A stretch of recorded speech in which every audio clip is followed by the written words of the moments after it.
Sanggar Cerita mempersembahkan Sabda Pandita Ratu.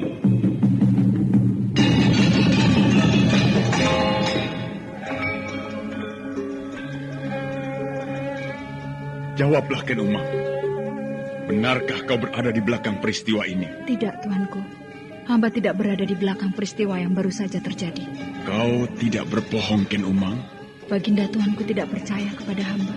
Jawab pertanyaanku. Kau tidak berada di belakang peristiwa ini? Tidak. Umang, aku minta jawab dengan kejujuranmu. Janganlah kau menimpakan sebuah kesulitan kepadaku. Jika sampai terjadi sesuatu pada Pangeran Pati, maka semua orang di Singasari akan menuduhku. Akulah sebenarnya yang melenyapkan Anusapati. Ayo, jawablah, Ken Umang. Baginda, hamba tidak mau Baginda bersikap kasar seperti itu kepada hamba. Hamba sudah menjawab bahwa hamba tidak berada di belakang peristiwa itu. Hamba mengatakan sebenarnya, hamba memang berkepentingan dengan lenyapnya Anusapati itu, karena ia akan menjadi duri di dalam daging hamba.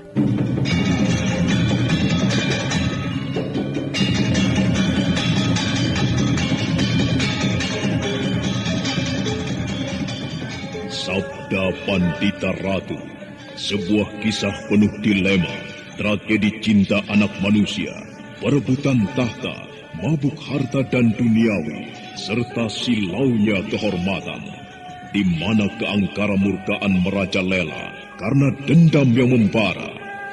Kisah ini berlatar belakang berdirinya Singasari. Ken Arok, dialah pemuda yang merekuk pahit getirnya kehidupan.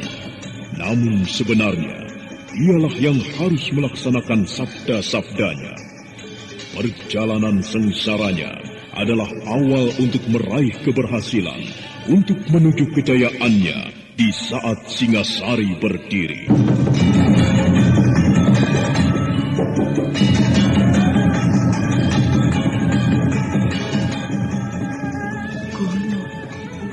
Gunung tidur akan meletus.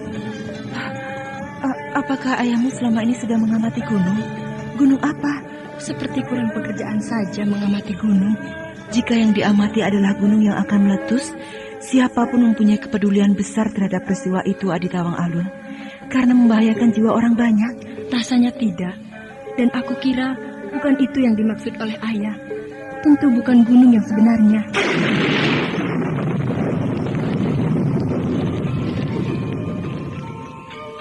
Sabda Pandita Ratu. Naskah ditulis oleh Pondra Swastilangit, diolah oleh Agung Bahrodi, didukung oleh artis-artis terkemuka, Ferry Fadli, Eli Ermawati, M. Abud, Ivone Rose, dan lain-lain. Teknik dan montase, Ibing Arifin, dengan sutradara, Dian Pertiwi. Sabda Pandita Ratu. Kali ini dalam episode ke-22 dengan judul Majang Canda Birawa.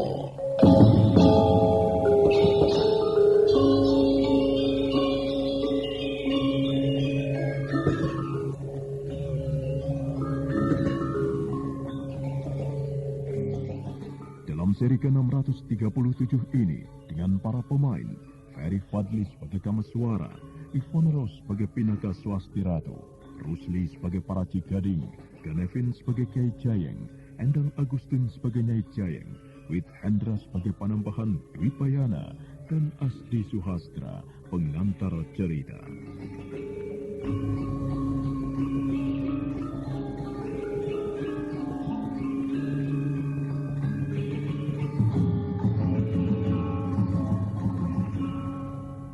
Kiai Jayeng bingung melihat istrinya menangis karena keinginannya mustahil dapat dituruti.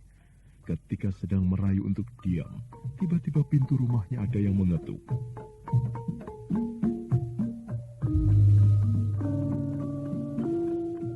Sandiwara Radio ini masih Anda dengarkan di channel YouTube Satria Collection. Jangan lupa tekan tombol like dan subscribe.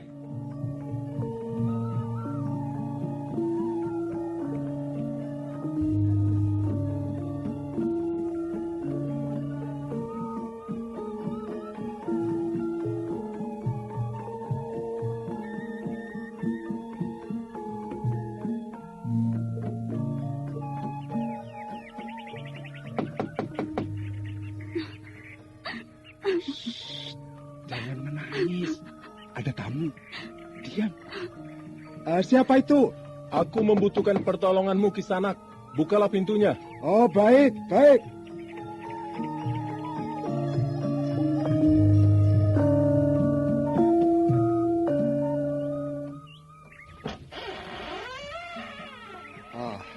Nampaknya Kisanak bukan penduduk sini. Ya, benar.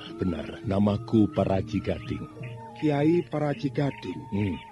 Namaku Jayeng Wongso Jenar. Itu istriku. Kisanak membutuhkan pertolongan apa? Ini aku mempunyai sekeping uang emas. Aku serahkan kepadamu, Kisanak Jayeng. Aku membutuhkan makanan. Makanan? Benar. Makanan apakah yang dimaksud, Kisanak? Makanan sebagaimana umumnya. Bagaimana? Apakah Kisanak bisa membantu? Uang ini banyak sekali, Kisanak. Oh, lalu makanan apa yang bisa aku berikan dengan uang yang sebanyak ini? Kalau Kisanak memberikan makanan, ya tidak usah mewah. Selama 40 hari, dengan uang emas sejumlah itu, apakah masih kurang? Kalau masih kurang, ya terimalah ini. Wah, ambil. 1 keping ini sudah cukup, Kisanak. Jangan ditambah lagi. Ya, terimalah. Aku berikan uang itu pada Kisanak. Jadi jelasnya kami harus menyediakan makanan untuk Kisanak selama 40 hari. Di manakah Kisanak tinggal? Setiap pagi aku akan datang kemari untuk mengambil makanan itu. Kisanak tidak keberatan. Aku ingin mengetahui di mana Kisanak tinggal. Di Padang Karautan. Kisanak dari Padang Karautan? Iya, benar, Nyai. Kiai dan Nyai Jayeng itu terkejut. Suami istri itu saling pandang. Ada bayangan kecemasan yang membias di wajah Kiai Jayeng. Namun Nyai Jayeng justru kelihatan berbinar-binar. Baru saja kami memperbincangkan soal Padang Karautan. Sekarang muncul Kisanak yang mengaku tinggal di Padang Karautan. Bolehkah aku melihat singa itu? Nyai, jangan ngomong sembarangan kamu. Aku tidak ngomong sembarangan, Kakang. Aku sedang ngidam. Keinginan melihat singa itu bukan keinginanku. Akan tetapi keinginan anakku yang sedang aku kandung ini. Bagaimana Kisanak? Bolehkah aku melihat singa yang sering terdengar mengaum itu? Singa itu tidak ada, Nyai. Tidak ada? Singa itu memang tidak ada. Lalu, suara yang terdengar mengaum itu suara apa? Suara harimau? Kalau singa itu benar-benar ada, atau harimau itu benar-benar ada, maka jika Nyai berani mendekat, Nyai tentu akan dimakannya. Nah, kamu dengar itu. Jangan sembrono, Nyai. Kalau kamu nekat, kamu akan dimakan. Mengerti? Kalau melihat dari jauh saja bagaimana? Dari jauh juga aku sudah cukup puas. Aku sudah mengatakannya, Nyai. Singa yang Nyai sebut-sebut itu memang tidak ada. Nyai tidak akan menemukan apapun di sana, kecuali padang ilalang yang dihuni banyak ular. Kalau begitu, suara apakah itu Kisanak? Dan sebenarnya, apakah yang Kisanak lakukan di Padang Karautan itu? Aku minta maaf, Kisanak Jayeng. Aku tidak bisa menceritakan apa yang sedang aku lakukan di Padang Karautan itu. Maka aku kembalikan kepada Kisanak. Kisanak bersedia atau tidak? Ya, jika Kisanak tidak bersedia, maka biarlah aku akan mencari orang lain. Oh, jangan orang lain Kisanak. Permintaan Kisanak akan aku penuhi. Istriku akan menyiapkan apa yang Kisanak butuhkan. Terima kasih.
Demikianlah, hari-hari pun berlalu di padang karautan.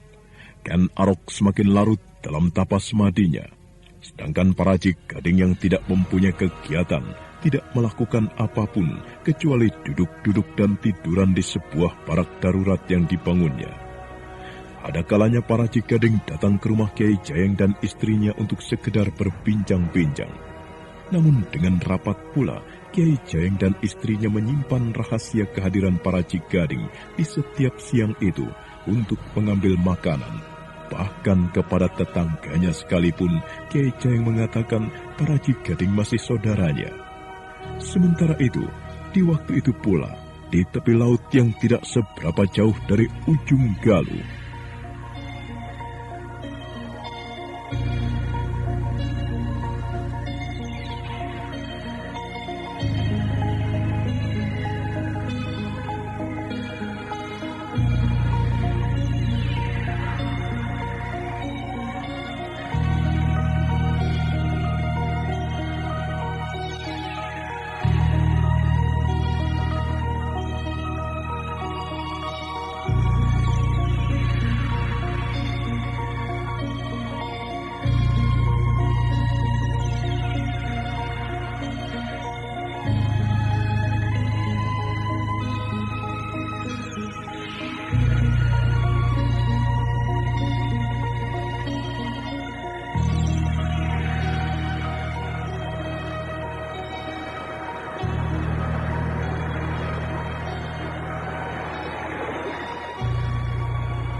Ombak bergulung, susul menyusul. Satu datang menghantam, yang lain datang menyusul dan menghantam. Ombak bergulung tiada habis-habisnya, entah sampai kapan. Seperti itulah aku sekarang. Aku bukan tebing karang yang kukuh, dihantam terus-terusan seperti itu. Aku tentu runtuh. Apalagi aku hanya manusia. Kesalahan apa yang aku lakukan hingga aku harus menanggung keadaan yang seperti ini?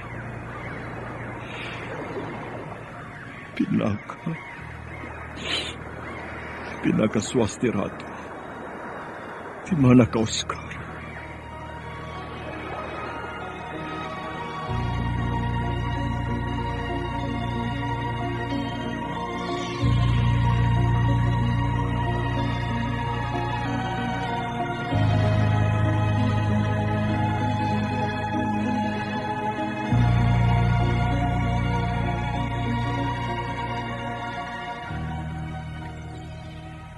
Itulah Kameswara yang memandang laut lepas dan seolah tiada bertepi.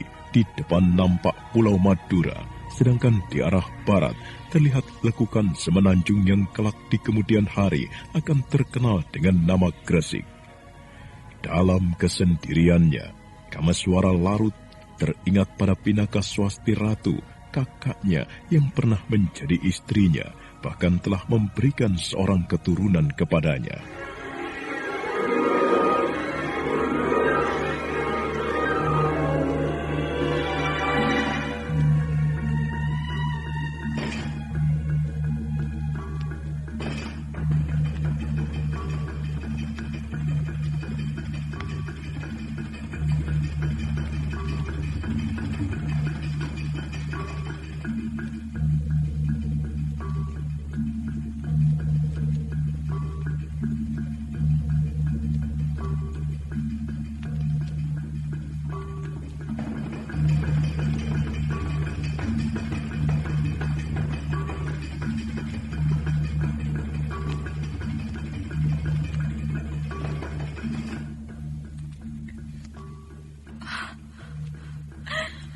Bunuhlah aku, Kameswara.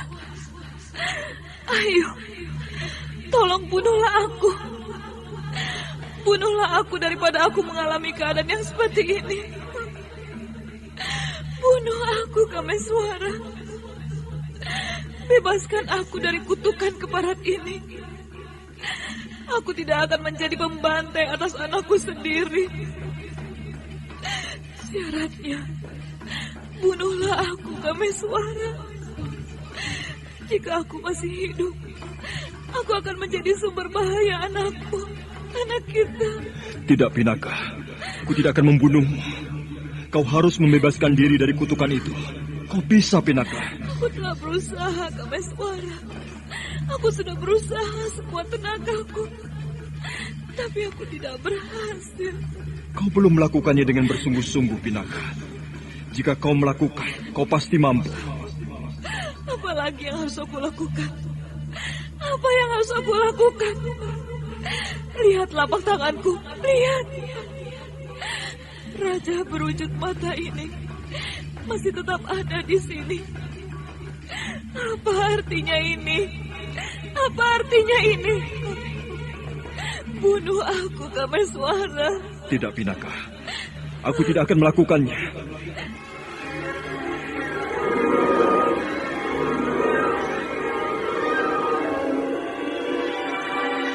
Kameswara yang terkenang pada semua itu tidak kuasa menahan air matanya yang bergulir melewati pipi, membuat hatinya mempuncah penuh gelagap.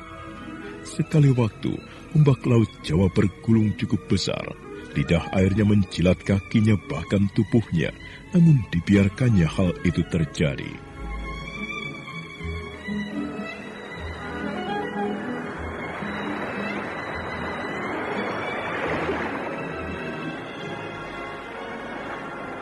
Durga Parabandari, hantu dari masa silam. Kau biang dari kemelut yang sedang aku hadapi ini. Durga Parabandari, tidak akan aku biarkan kau menjamah anakku. Tidak akan aku biarkan kau memperalat Pinaka dengan kutukanmu yang bersarang di telapak tangannya itu. Tidak akan aku biarkan. Kameswara membiarkan angan-angannya menerawang.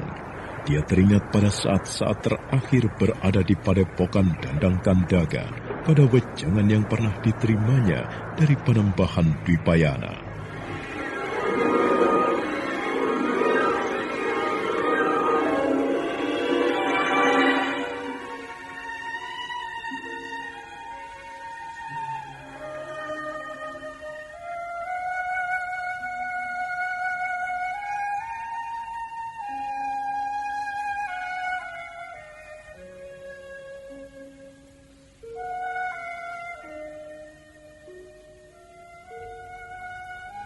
Sang Panembahan,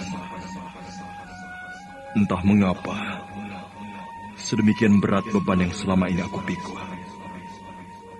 Berkali-kali aku mengalami peristiwa-peristiwa yang serasa akan merontokkan jantung. Atau mungkin karena aku memang orang yang bodoh, tidak lagi mampu berpikir terengginas. Oleh karena itu, Sang Panembahan, aku memohon petunjuk kepada Sang Panembahan. Apa yang harus aku lakukan untuk menolong anakku, Parameswara? Aku akan memberi petunjuk, anak mas. Akan tetapi, itu bukan berarti aku menganggap anak mas telah kehilangan daya kecerdasan atau daya pikir. Aku akan memberi petunjuk karena dalam hal ini, aku lebih tahu daripada anak mas Kameswara. Terima kasih, Panembahan. Baiklah. Sekarang, marilah kita hitung berbagai hal. Kita timbang berbagai kemungkinan. Yang pertama, anak mas, sumber bahaya dari putramu adalah titisan Nyai Warakenya, yang sekarang menjadi Uma Durga Parabandari itu. Yang jelas, dari ketiga orang yang ditakdirkan memiliki rajah berwujud tatapan mata di telapak tangan kirinya, masih seorang yang belum menampakkan diri. Salah seorang dari Trinetra yang memiliki raja setan di telapak tangan kirinya. Dalam hal ini, kita semuanya bukan hanya anak mas Kameswara, tetapi juga anak mas Badrawati dan Lare Angin harus melebarkan telinga, menajamkan pandangan mata untuk mengetahui di mana orang ketiga itu berada. Jika bertemu dengan orang yang ketiga itu, Angger harus berhati-hati atau jangan melakukan apa-apa. Aku bisa mengatakan, menghadapi orang yang memiliki ajian Condro Birowo seperti itu, ibarat Angger adalah seekor kijang menghadapi seekor harimau. Angger bisa mengerti, bukan? Aku mengerti, Panembahan. Ingat-ingatlah itu, anak Mas Kamiswara. Dan karenanya, gunakanlah perhitungan. Kuasailah diri. Jangan sampai Angger kehilangan kendali karena tidak bisa menguasai kemarahan hati. Aku mengerti, Panembahan. Nah, itu tadi adalah persoalan pihak lawan. Sekarang mari kita semuanya berbicara pihak kawan. Menurut pepesten yang telah menjadi suratan takdir itu, ada 5 orang yang memiliki Raja Kalacakra yang harus melindungi Angger Paramaswara dari mara bahaya. Sudah ada 3 orang yang aku ketahui, anak Mas Kamiswara. Mereka adalah Badrawati, Angger Lare Angon, Nyai Nawang Gumilang yang kemunculannya bagaikan melaksanakan tugas seorang ibu yang melimpahi kasih sayang kepada Angger Paramaswara. Anak Mas Kamiswara masih bisa menyebut 2 yang lainnya. Namanya Pacar Keling, Panembahan. Sayang ia telah tewas dibunuh oleh Durga Parabandari. Yang tewas janganlah disesali. Biarlah anak Mas Pacar Keling mendapatkan ketentramannya di alam kelanggengan. Nah, yang ingin aku tanyakan, yang terakhir atau yang kelima, bagaimana? Yang kelima belum menampakkan diri, Panembahan. Nah, inilah yang pertama-tama harus anak Mas lakukan. Bukan aku menundung, akan tetapi dalam waktu yang secepatnya, anak Mas harus segera meninggalkan padepokan ini untuk mencari pemilik Raja Kalacakra yang kelima. Di samping anak Mas bertiga harus mengamat-amati keadaan. Barangkali mengetahui kemunculan Trinetra ketiga yang menguasai Aji Condo Birowo.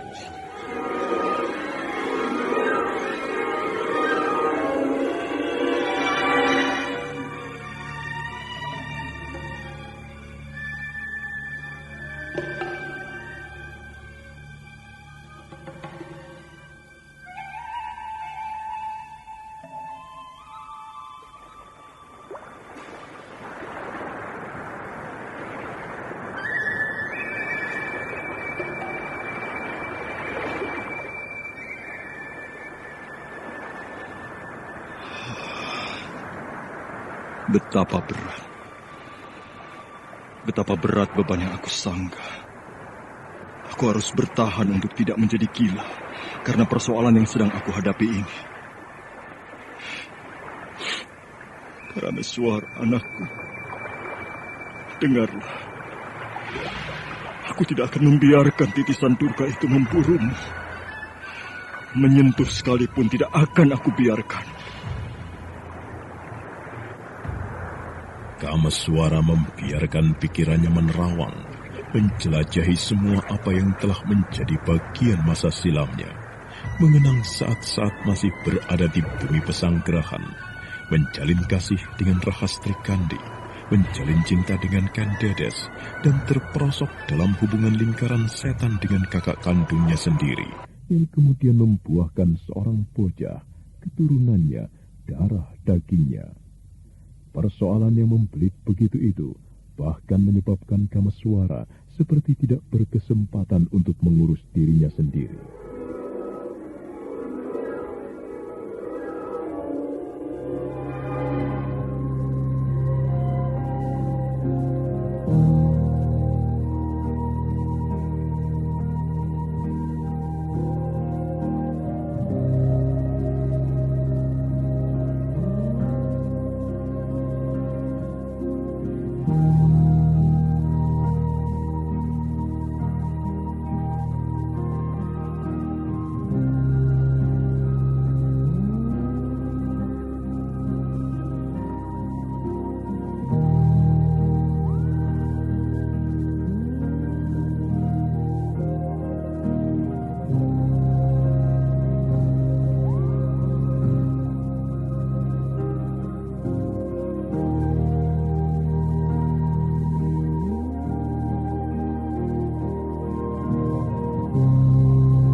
Rahastri. Kakang tentu sedang melamun. Kakang memiliki ilmu yang tinggi sampai tidak tahu kehadiranku. Tentu memikirkan sesuatu yang sangat menyita pikiran. Benar, Kakang? Kenapa kau kemari? Kakang Paksi telah mengizinkan aku untuk menemuimu. Apa? Kakang Paksi Jala Kuning melihat Kakang melamun di pendopo, kemudian menceritakan padaku. Kakang Panji Garit berpendapat Kakang Kameswara tentu sangat kalut menghadapi persoalan yang sedang Kakang hadapi. Kakang Panji Garit memintaku untuk menemani Kakang Kameswara. Aku sedang teringat kepada anakku, Rahastri. Bayimu tentu lucu sekali, Kakang. Iya, lucu dan menggemaskan. Sebagian jiwaku telah menyatu dengan anak itu. Rasanya kangen sekali, Rahastri. Baru saja aku seperti mendengar suara tangisnya. Kakang juga merindukan ibunya? Aku mencintai Pinaka. Itulah kenyataan yang tidak bisa aku ingkari, Rahastri. Tetapi kenyataan lain yang sangat menyiksaku adalah ternyata Pinaka adalah kakakku sendiri. Yang aku ingin tahu pada saat ini, bagaimana Kakang menempatkan diri? Yang berlalu biarlah lewat. Yang telah terlanjur karena ketidaktahuan, biarlah terlanjur. Sekarang aku menempatkan diri pada yang seharusnya.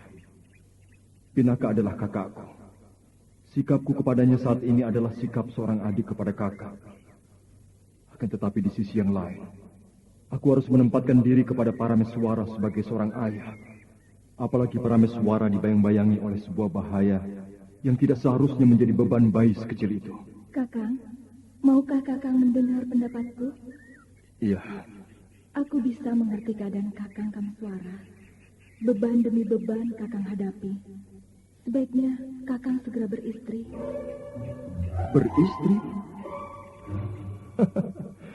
Bahkan untuk memikirkan beristri aku tidak sempat. Rahastri Kandi, tahukah kau betapa aku mengalami keadaan yang getir seperti ini?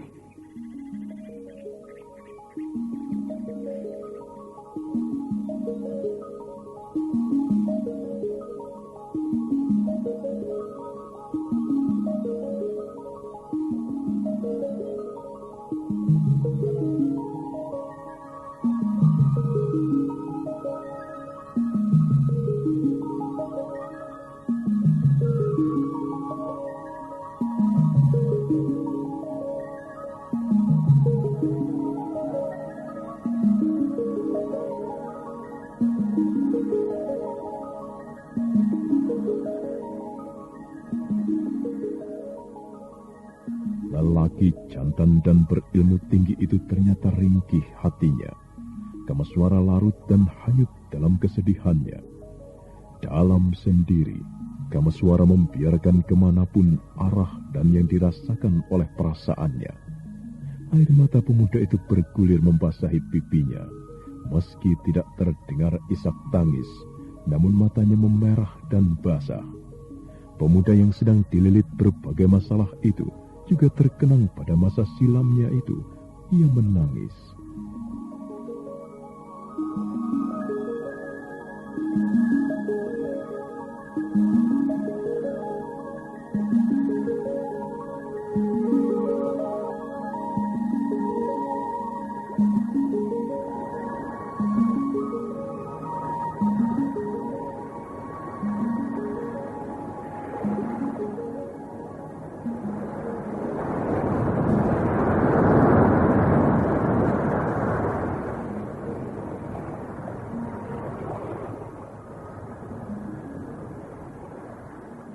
Mengapa aku harus dilahirkan sebagai Kameswara?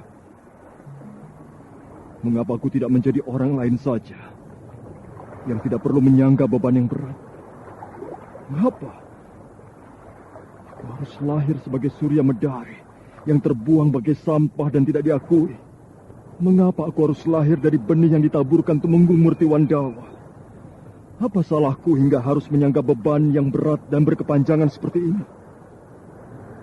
Aku terbuang hingga aku tidak mengenali saudara kandungku sendiri.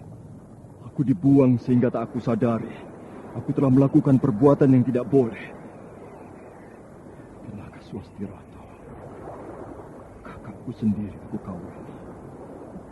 Parameswara lahir darinya. Dosa apa yang harus disangka anakku itu? Hingga titisan dari masa silam memburunya, seperti memburu binatang untuk dibantai. Mengapa begini? Mengapa hidup yang aku jalani harus seperti ini? Dalam sendiri, Kameswara kian terpekur. Angan-angannya semakin melayang-layang. Lalu sosok mengerikan itu seperti muncul di depannya.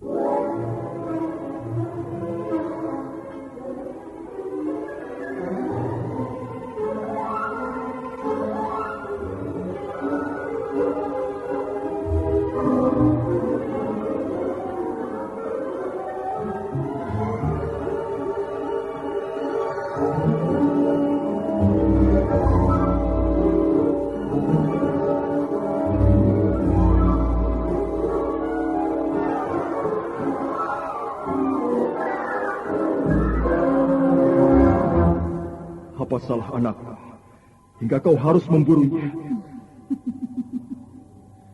Di telapak tangan anakmu terdapat Raja Kalacakra. Itulah sebabnya ia harus kubunuh. Kau pikir aku akan membiarkan apa yang kau lakukan terhadap anakku? Aku tidak peduli anak siapapun dia. Kesalahannya adalah karena memiliki Raja Kalacakra. Biar dewa sekalipun yang menurunkan bayi itu, ia harus aku bunuh. Gila. Kau pikir kau akan mampu melakukan itu, ha? Lihat saja. Apakah anakmu itu bisa lolos dari tatapan mataku? Ia akan lebur menjadi serpihan debu.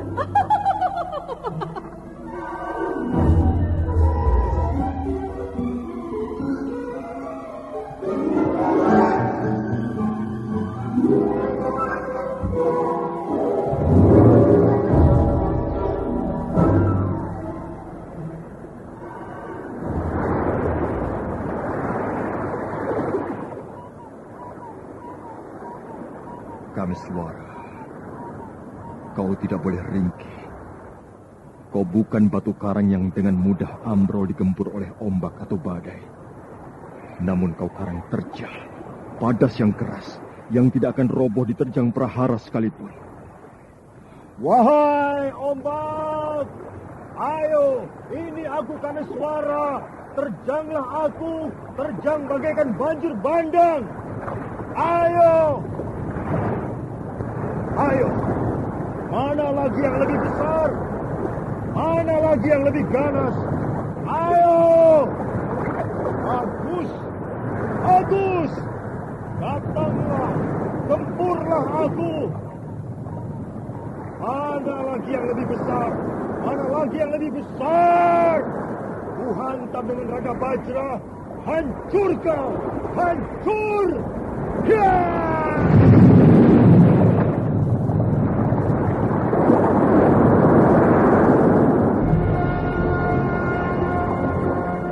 Sandiwara Radio ini masih Anda dengarkan di channel YouTube Satria Collection.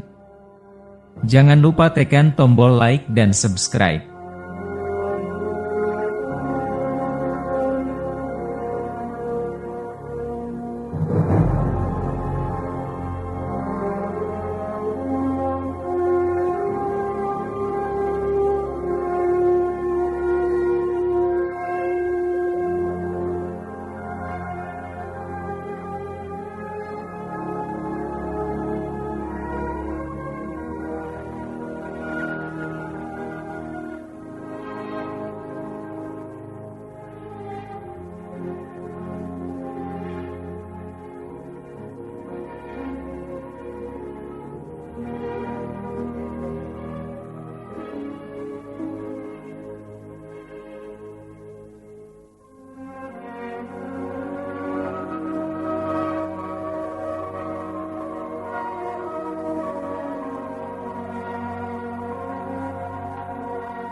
Bagaikan orang yang liar dan kehilangan kendali, Kameswara yang jiwanya sedang tertekan itu menghajar ombak yang datang bergulung dengan kekuatan ajiannya yang dahsyat, raga bajra. Maka ombak itu pun muncrat, permukaan air laut pecah, untuk kemudian segera tertutup lagi. Dan bagaikan marah oleh tantangan Kameswara, ombak itu mengejarnya. Kameswara mengamuk semakin menjadi. Ombak yang datang bergulung-gulung seolah musuh yang tidak terhitung jumlahnya.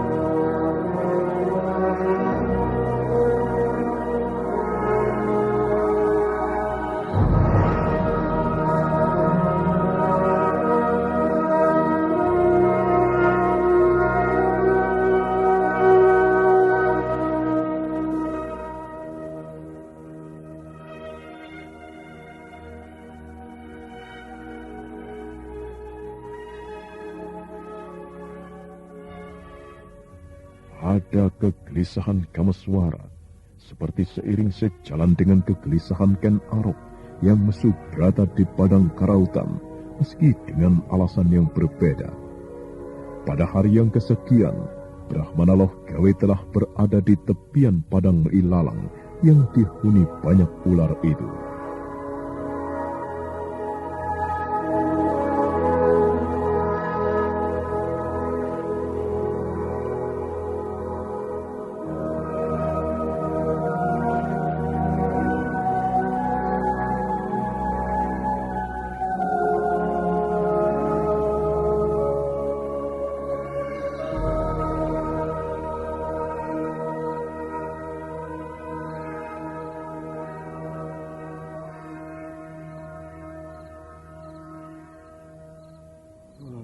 Sepi sekali. Tidak nampak kegiatan apapun di padang ini. Apakah benar Ken Arok itu berada di sini? Pandangan ke semua arah hanya menawarkan hitam malam. Tidak ada perapian. Teja terang yang bersinar, yang menandai orang yang sedang Mesubrata, juga tidak nampak. Di mana Ken Arok itu berada?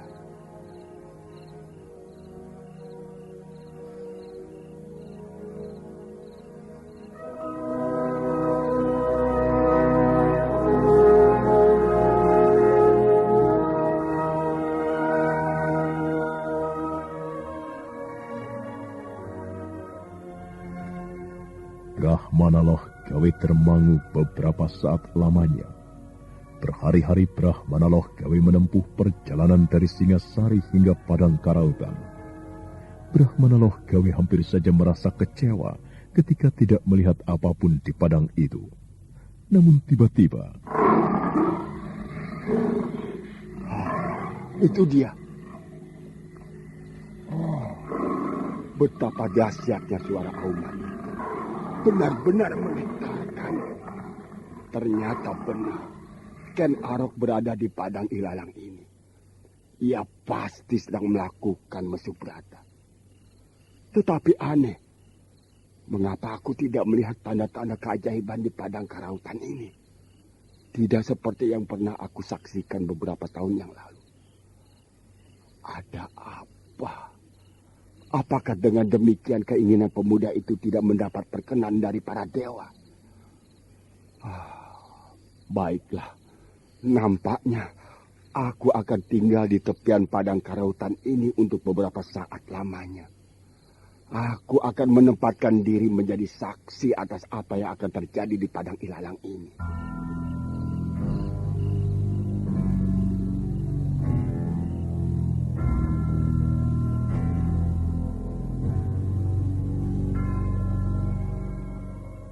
Malam kian larut, dipenuhi oleh cahaya bintang yang gemerlapan menerangi segala sudut jagat raya.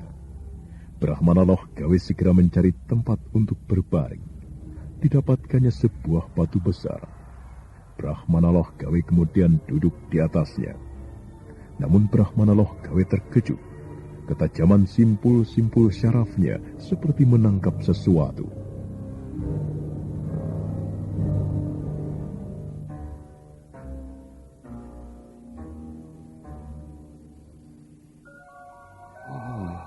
apakah aku tidak sendirian di tempat ini?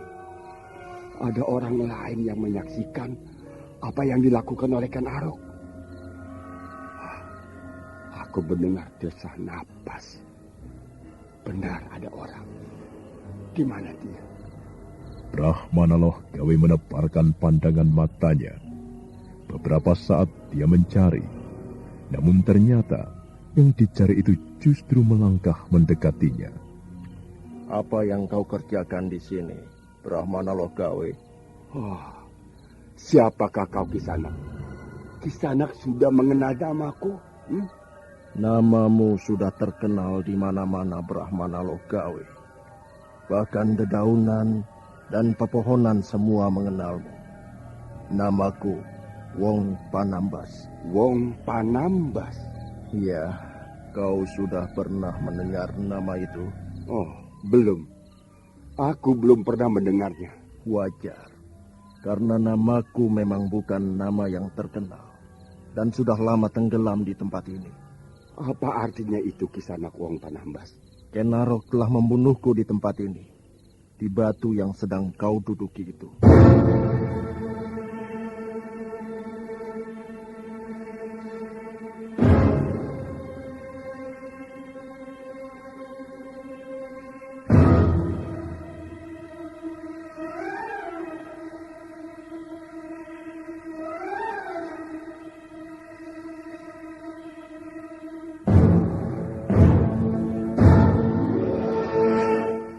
Brahmana Loh Gawe terkejut oleh jawaban itu.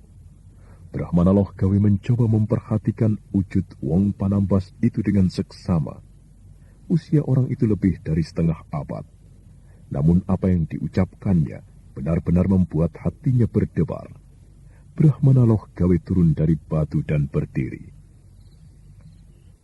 Maaf Kisanak Wong Panambas. Mungkin aku terlampau bodoh sehingga tidak segera mengerti apa yang Kisanak maksudkan. Katakan kepadaku, apa sebenarnya arti dari apa yang Kisanak ucapkan?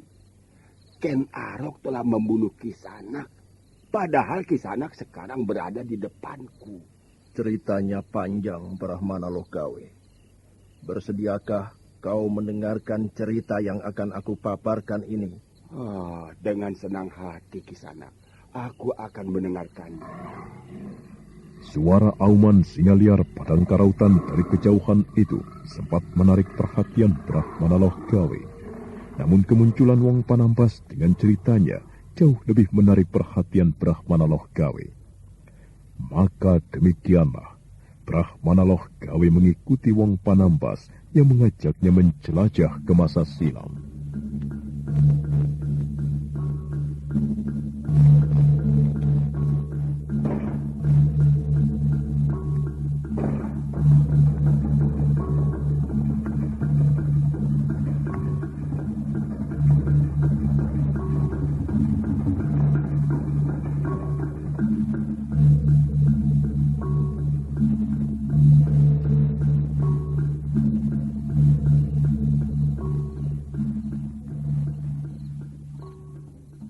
Aib.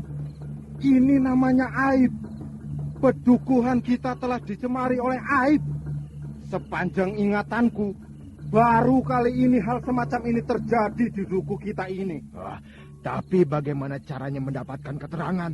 Siapa yang melakukannya? Tanyai, ia harus ditanyai. Ia harus mengatakan siapa lelaki yang telah menjamahnya. Ken Endok, katakan. Siapa laki-laki yang telah menjamahmu hingga kau hamil seperti itu, ha? Katakan, kami nanti yang akan memaksanya untuk mengawinimu. Meski ia telah beristri 4 sekalipun. Katakan, Ken Endok, ha? Iya, jawablah Ken Endok. Jangan hanya diam saja, ayo jawab.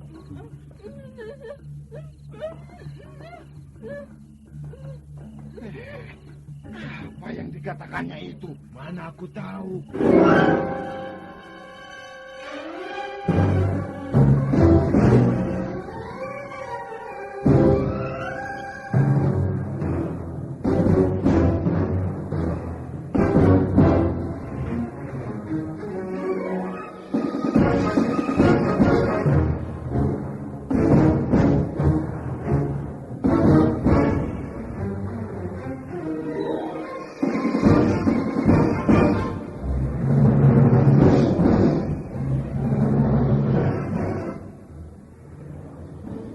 Kah Manaloh Gawe sangat tertarik dengan cerita itu.